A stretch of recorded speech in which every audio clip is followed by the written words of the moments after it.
Dear students, Assalamu alaikum. I am Dr. Khurram Shehzad. I am from National University of Modern Languages. Our today's topic is related to parts of speech, and I am going to make a video on pronouns. Dear students, you should remember that my videos are not for small kids. Okay, so I will be talking about in detail what pronouns are and what are their uses. Moreover, I will also be talking about some of the very important things which are related to pronouns, and usually the students of CSS or PMS they require such information. So pronoun is the sentence element used to replace a noun or a noun equivalent construction. So pronoun is a word which is used instead of a noun. For example, I am Dr. Khurram Shehzad. So I will not be using time and again, Dr. Khurram Shehzad says this thing. Or I will not be talking about Allama Muhammad Iqbal. And in each and every sentence, I will not be starting with Allama Muhammad Iqbal or the word Qaid Azam. So it looks very awkward. So what we do is that we make use of pronouns. So pronouns are the words which we use instead of nouns. The replaced noun is named the antecedent. So of course, when you say that Qaid-e-Azam is the founder of Pakistan, and then you say that he was a great leader, so he is referring back to the word Qaid-e-Azam. So Qaid-e-Azam is the antecedent and he is the pronoun. Now, kinds of pronouns. Syntactically, pronouns have the same function as nouns do. Morphologically, pronouns are used to avoid repetition and to set or clarify nouns categories of number, person, and gender. So pronouns, first of all, will talk about number. Number here means singular and plural. Person, so person here means masculine, first person, second person, or third person. So first person is the person who is speaking, that is I, and its plural is we. Second person is the person we are speaking to, that is the listener, so that is you. Its plural is also you. Third person, singular, is male. We have he. For female, we have she. And for plural, males or females, or for both of them, they. And gender is masculine or feminine. There are 8 categories of pronouns. The categories of pronouns are personal pronouns, possessive pronouns, demonstrative pronouns, reflexive and emphatic pronouns, interrogative pronouns, relative pronouns, reciprocal pronouns, and indefinite pronouns.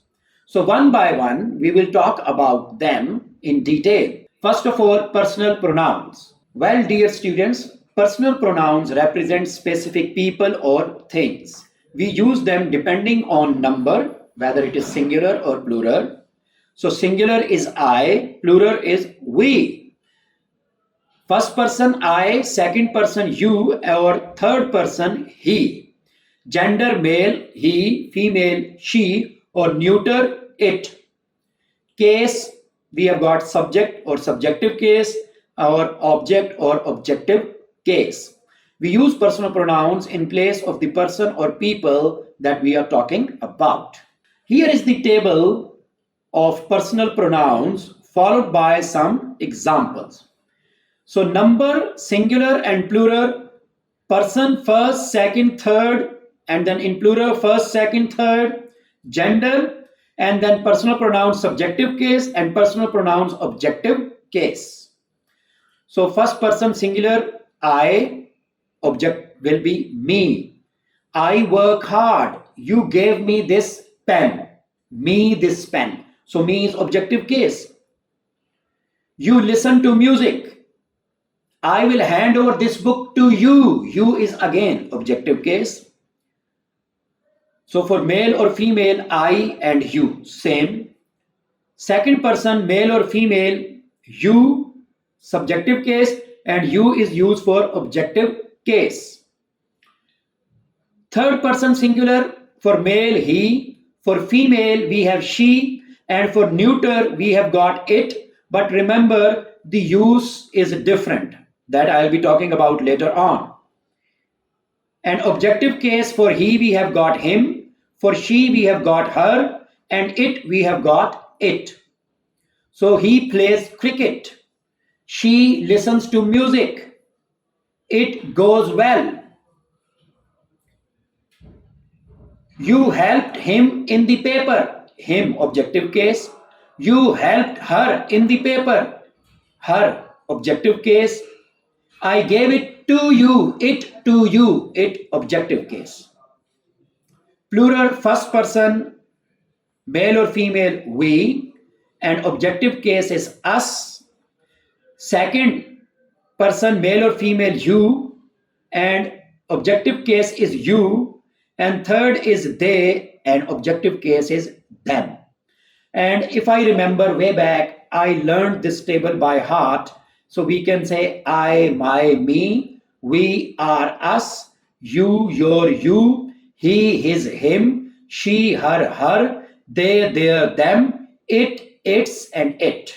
So this is how you also need to learn it by heart. Examples in each case, the first person shows a subjective pronoun, the second an objective pronoun. I like coffee. So I subjective case. John helped me objective case. Do you like coffee? You subjective case. John loves you objective case. He runs fast, he subjective case. Did Ram beat him objective case. She is clever, she subjective case. Does Mary know her objective case. We went home, we subjective case. Anthony drove us objective case. It doesn't work, it subjective case. Can the engineer repair it, it objective case. Do you need a table for three? Did John and Mary beat you at doubles? They played doubles. John and Mary beat them. So they subjective case and them objective case. So they, I, you, he, she, it, they will be coming at the place of the subject. And me, us, you, them, him or her, they will be coming at the place of the object in the sentence. We often use it to introduce a remark. Now the uses of it. Previously, I have just said that it shows a neuter case or neutral case, but remember, it has got various uses. So first of all, to introduce a remark. It's nice to have a holiday sometimes. So it's nice to have a holiday. It's just a remark. It is important to dress well. So again, it's a remark. We often use it to talk about weather, temperature, time, and distance. Remember these uses of it. It's raining. So we are talking about weather. It will probably be hot tomorrow. We are talking about temperature. Is it 9 o'clock yet? We are talking about time. It's 50 kilometers from here to Cambridge. We are talking about distance. So it's cold outside, weather or temperature. It will be cold tomorrow. It's 5 o'clock and it is 20 kilometers from here, distance. But along with these uses, sometimes it is also used for human beings. Who is knocking at the door? You are here. You don't know what is happening there. And somebody is knocking at the door. So you say, who is it? And the answer comes, it's me. The answer comes, it's me. And the person who is either male or female is using the word it for himself or herself. So it's me is the answer. So it means that it can be used for human beings as well. Same is the case in the hospital. If you do not know the gender of the person who has newly come to this world, okay, so we will say, who is it? Who is crying? So you say it's a baby or you say it's a boy. So when First time you are introducing the boy, you say it's a boy. Or when you don't know the gender of the baby, you say it's a baby. So it can also be used for human beings. Now we should move forward and we should talk about possessive pronouns. We use possessive pronouns to refer to a specific person, people, or thing or things, the antecedent belonging to a person or person, and sometimes belonging to an animal, animals, or thing or things. You will never find a possessive pronoun near a noun, despite the fact that it is the genitive of personal pronoun. We use possessive pronouns depending on number, singular, mine, plural, ours, and person, first person, mine, second person, yours, or third person, his. Gender, his for male and hers for females. Possessive pronoun is used alone. This is my pen. This is my book. This is my mobile. So my here is possessive adjective because after that noun is coming. My mobile, your mobile, his book, her book. They are possessive adjectives. After that noun is coming. But when we are talking about possessive pronouns, after that noun is not coming. Rather noun will come before. So again, this is my book. This book is mine. So after is mr, be, only mine is coming and no noun is added. So this book is mine. This mobile is mine. This laptop is yours. This laptop is ours. Below are the possessive pronouns followed by some example sentences. Each possessive pronoun can be subject or object. It refers to a singular or plural antecedent. Number, first person, second person singular, third person plural, first, second, and third. So for I, we have mine. For we have ours. For you, we have yours. For he, we have his. For her, we have hers. For you, we have yours. And for them or they, we have theirs. And you can see that there is no apostrophe S. Only S is added. Hers, ours, yours, and theirs. Please do not put apostrophe S here, which will be a mistake. And then your marks will be deducted. So in possessive pronouns, there is no apostrophe S. Yours, ours, or ours, yours, theirs, or hers. No apostrophe S is added. Look at these pictures. Mine is the big one. These are my pictures or these pictures are mine. So mine is used alone. After that, no noun is coming. I like your flowers. Your flowers. Your is possessive adjective. Do you like mine? So mine. After that, flowers is not coming. We can't say mine flowers. We can't say yours flowers. Your flower is okay because that is pronoun.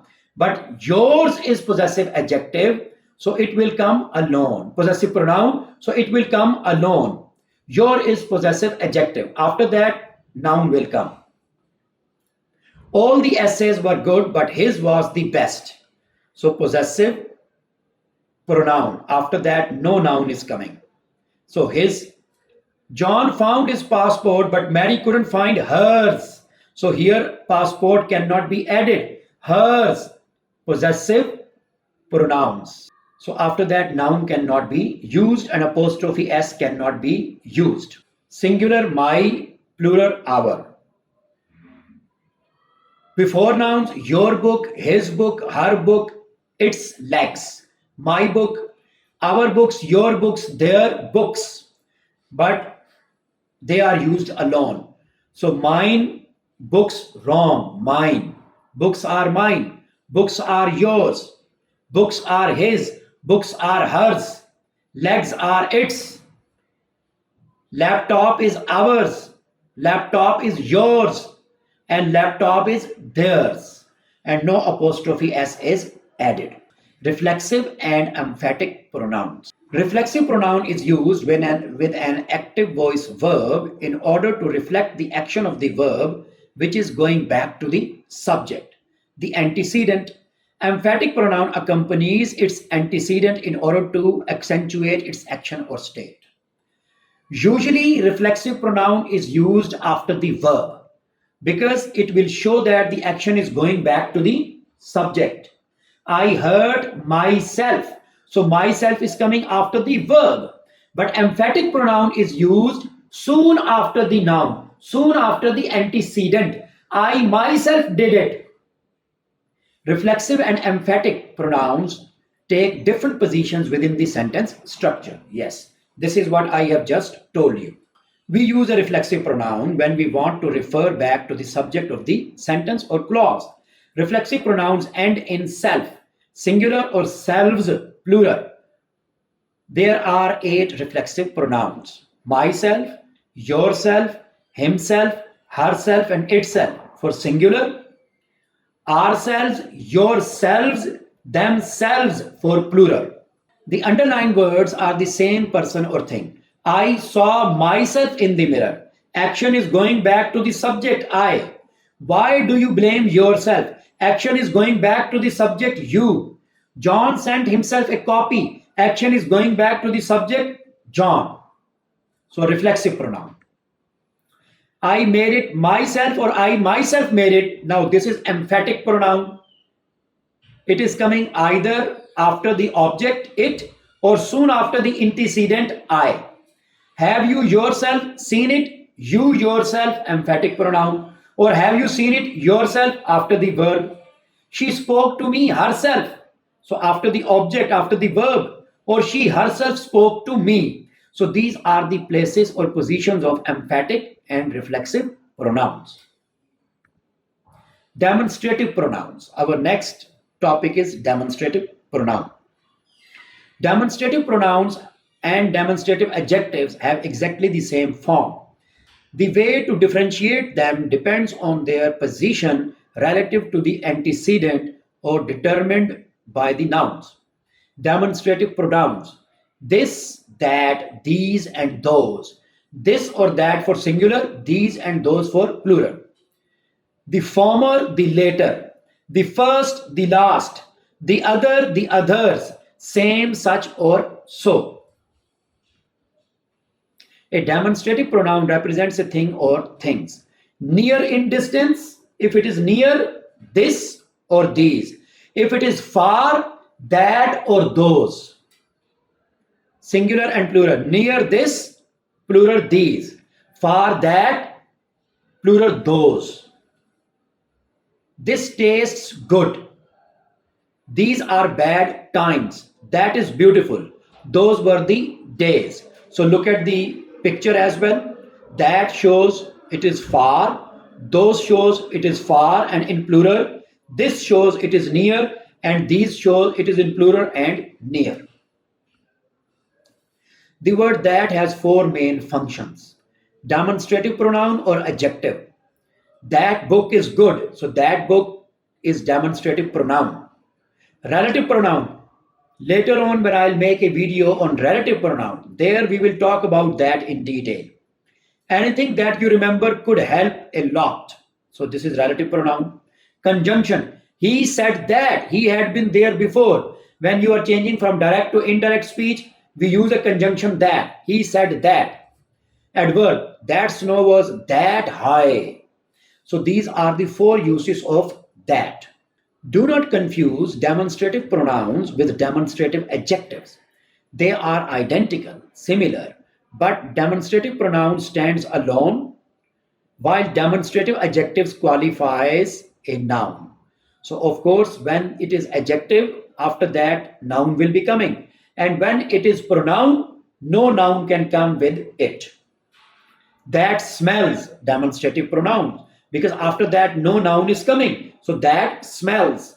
That book is good. So after that word book, noun is coming. So this is demonstrative adjective. So remember, after that if noun is coming, that is adjective. If no noun is coming, that is pronoun. Normally we use demonstrative pronouns for things only, but we can use them for people when the person is identified. Look at these examples. That is Joseph speaking. Is that Mary? That sounds like John. Okay. Interrogative pronoun. We use interrogative pronouns to ask questions. The interrogative pronoun represents the thing we do not know what we are asking the question about. There are four main interrogative pronouns: who, whom, what, or which. The possessive pronoun whose can also be an interrogative pronoun, an interrogative possessive pronoun. Person, thing. Subject who, object whom, and the rest can have both the places what, which, or whose. But whose is also showing possession, possessive. Whose pen? Ali's pen. Whose book? Ahmed's book. Question answer. Who told you? John told me. Who told you? We are inquiring, asking about the subject. So John told me. John is coming at the place of the subject. Ali told me. Ali is coming at the place of the subject. So who is used for subject? Whom did you tell? I told Mary. I told Maryam. I told Ahmad. Ahmad, Maryam, Mary. They are coming at the place of the object. So whom is used for object. What's happened? An antecedent, an accident has happened. An accident has happened. What happened? An accident. Accident is coming at the place of the subject. So what is also used for subject? A relative pronoun is a pronoun that introduces a relative clause. It is called a relative pronoun because it relates to the word that it modifies. Relates to the word that it modifies. There are five relative pronouns: who, whom, whose, which, or that. Who, subject, whom, object are generally only for people. Whose is for possession. Which is for thing. That can be used for people, things, and as subject and object in defining relative clauses. Relative pronouns can refer to singular or plural, and there is no difference between male or female gender here. The person who phoned me last night is my teacher. Basically, the sentence is the person is my teacher.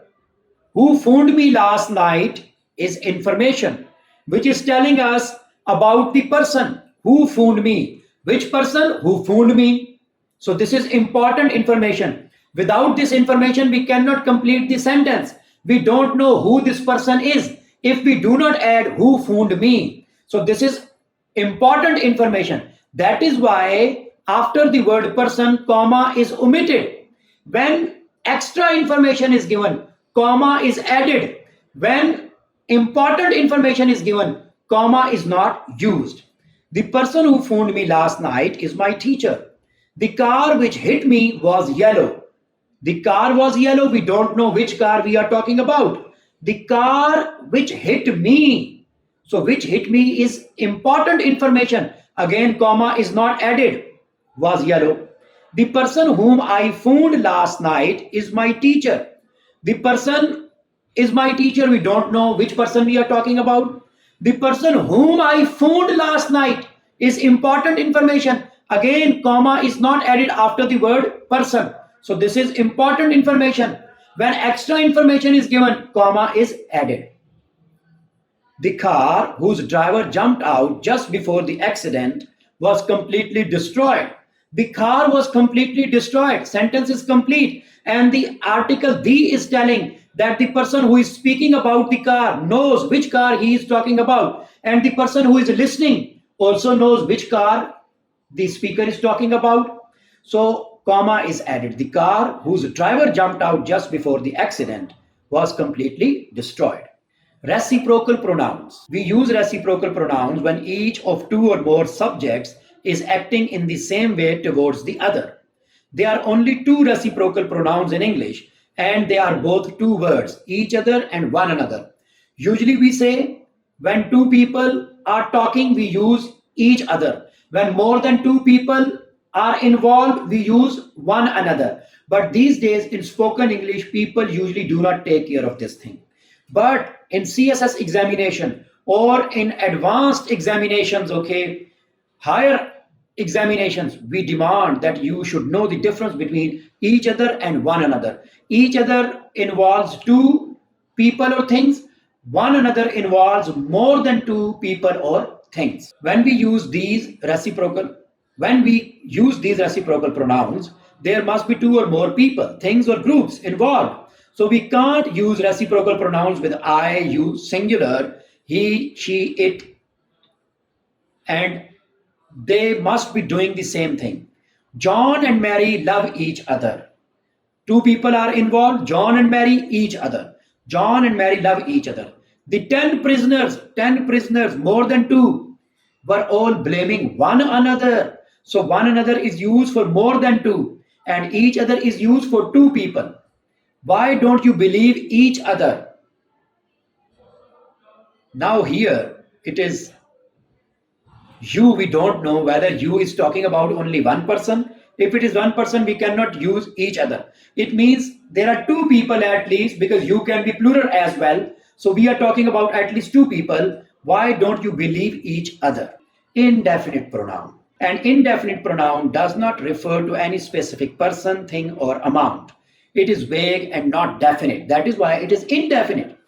Some typical indefinite pronouns are, look at the chart, singular and plural, another, anybody, anyone, anything, each, either, everybody, everyone, everything, much, neither, nobody, no one, nothing, one, somebody, someone, something. We don't know what we are talking about. Nothing special.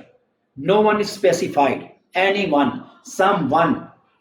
Plural, both, few, many, others, and several. All, any, most, none, and some can be singular or plural depending on the phrase that follows them.